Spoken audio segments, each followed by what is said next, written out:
Hello guys, আসসালামু আলাইকুম। আমি আজকে আপনাদের লগে শেয়ার করবো আমার সোনার পার্টির দিন সকাল সকাল আমরা কী করতেছিলাম, কী না করতেছিলাম। সারা সকাল থেকে খুব সকালে কটা বাজে উঠছি, সকাল থেকে প্রায় 4টে আসলাম আমি। রাতে তো ঘুম হইতোই না, একটা টেনশন যে মানুষ আসবো কী করবে, মানুষ এক সময় তো ঘুমো করে দেখলাম মানুষ দেখা হয়েছে যাতে মানুষ অসম্মান হয়ে না যায়। তাই সকাল সকালে উঠতে আমি ওরা ডাক দিলাম, ও উঠছে, আমি উঠছি। এই যে দেখতেছেন ওইটা আমি পাশ করে রাস্তায় এলাম। রাস্তায় পরে দেখছি নারকেল গাছ তোলে পিঁপড়া কি সুন্দর কলোনি বানাইছে। পিঁপড়া কিন্তু একটা বড় সায়েন্টিস্ট, যে মাথার লাগায় কলোনিটা বানাইছে। কলোনিটা আমি আপনাদের লগে শেয়ার করবো। তাই আমি কলোনিটা ভিডিও সুন্দর করে জুম করে ভিডিও করতেছিলাম। পিঁপড়া দেখা যেতেছে এখানে। তারপরে আমরা মুখ ধুয়ে লেগে আমার কোলা করে এলাম। আর সোনার পাটের যে মানুষ দেখা হয়েছে তা আমার সামনে একটা পাথর আছিল। আর ওই দিন খুব বৃষ্টি হইতেছিল, বৃষ্টি অনেক আমরা পাথরটা ভাঙিয়ে লেছি। এখানে আমরা আমার ঘরের সামনে এই যে একদম বড় করে একটা কাঠ ফ্রেম করে বারান্দা উঠেছি, যাতে মানুষ হলে আমরা এখানে বসাইতে পারি, কোনো ধরনের অসুবিধা না হয়। ফিক্স করে দিচ্ছে একদম লেট্রিন বাথরুমের সময় লাগে। আর আমি এই যে কারেন্ট আমার এখানে কারেন্টের অনেক অসুবিধা, তাই যাতে মানুষ হলে কোনো ধরনের অসুবিধা না হয়, তাই আমি বালতিন ড্রাম যে কিছু গামলা চামলা আছে সব আমি ঘরে পানি ভরে রেডি করে রাখতেছিলাম। ব্রাশ করতেছিলাম আর রেডি করে রাখতেছিলাম। আমার খাওয়ার পানি, মানুষের হাত ধোয়ার পানি সবগুলো আমি রেডি করে জমা করতেছিলাম পানি। আর আমার বারান্দার কামটা উপরে কমপ্লিট হয়েছে, কিন্তু নিচে অনেক মাটি কাটা লাগবো। তো আজকে ওরকম কিছু করে ম্যানেজ করবো। মাটি সাটি মনে হয় না যে খুব বেশি করে মাটি সেরকম চিকিনে পারি আর কি, মানুষের হিসাবে হাত পায় ওইখানে আমরা কাম করবো। তারপরে আমি বালতি পানি ভরতেছিলাম।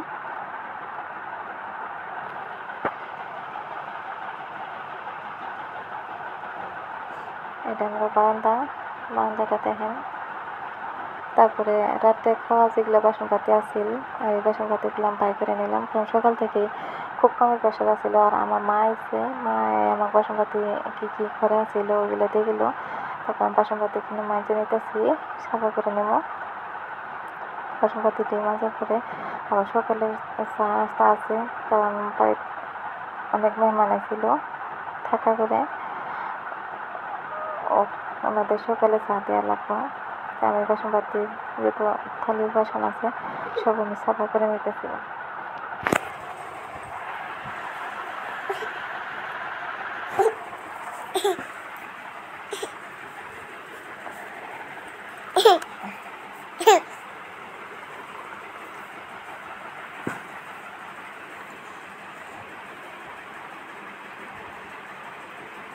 আমার বাসন পাতি মাজা শেষ। তারপরে বাসন পাতিগুলো আমি আমার ঘরের দরজা রেখে আমি এই যে মোটরের পানি দিয়ে কলপাটটা সাফা করে নিতেছিলাম, কারণ কলপাট সাফা না করা থাকলে অল্প সময় পরে পিছলা হয়ে যায়। বড় পিছলা যদি একবারে পিছলা করা হয় একদম সারা জীবন ল্যাংড়া হয়ে ধান লাগবো। তাই আমি কাম শেষ করার লগে লগে আমি কলপাটে আমার পরে আমি হাঁটু মাইরে সাফা করে নিই। একদিন দরজার মধ্যে আমি বস্তুগুলো রেখে দিয়েছি আর সোনা আমার শাশুড়ির লগে। তারপরে সকালে রাতে আনা যেগুলো বাজারপাতি আসছিল, পেঁয়াজ মরিচ মশলা আদা রসুন, এগুলো আমি আর আমার ভাবি দুজনে মিলে রেডি করে নিতেছিলাম। আর অনেক গল্প করতেছিলাম আমরা দুজনে, হাসাহাসি করতেছিলাম। কিন্তু ভিতরে খুব টেনশনে ছিলাম যে মানুষগুলো ডাকা হয়েছে যাতে আমার কোনো ধরনের অসম্মানী হয়ে না যায়, যদি কোনো ধরনের বদনাম না হয়, তাই খুব টেনশনে ছিলাম। সকালে কিছু খাইও নাই, আমি না খাই সকাল থেকে কাম আরম্ভ করছি। এখন বুঝছি যে কিছু খবর হলে নিজে খাটে যখন দায়িত্ব করে কীরকম লাগে। মাংস আনছে, মাংস রেডি, কাটা বাছা আমগো হয়ে গেছে। এনে নিরামিষ দেন নাকি, নিরামিষের কাঁচা সবজি সব রাখা আছে। সোনা হাঁটতেছে, হাঁট শিখছে। আর মা আমার ভাজতে আর ভাবি দুজনে গ্রিন্ডারে মশলাগুলো মিক্স করে নিতেছে। আর মা আর ভাবি দুজনে মাংস কাটতেছে।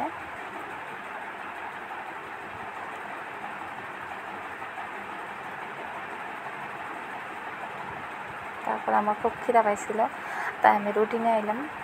খাবি আমার মাঝু ভাবিরে কইলাম মাঝু ভাবিরে রুটি বানাইছে এতে মাঝু ভাবি আমার দুটো রুটি আর ব্রয়লার মাংস নিয়ে দিল যে তুমি এগুলো খাই নো কারণ তারপরে আবার কামে লাগার লাগবো যে কাম ধরলেন তোরা তো জানিনি টাইম পাওয়া যায় না তার মধ্যে আমরা 2টা শিফটের জন্য খাওয়া করতেছিলাম রেডি করছিলাম একটা শিফটটা ছিল দুপুরের আর একটা শিফটটা ছিল রাতের বার্থডে কেক যেটা আসলে কেক কাটার আগে আগে একটা শিফটটা ছিল খাওয়া দাওয়ার এখানে ক্ষীর বানাইছে একটা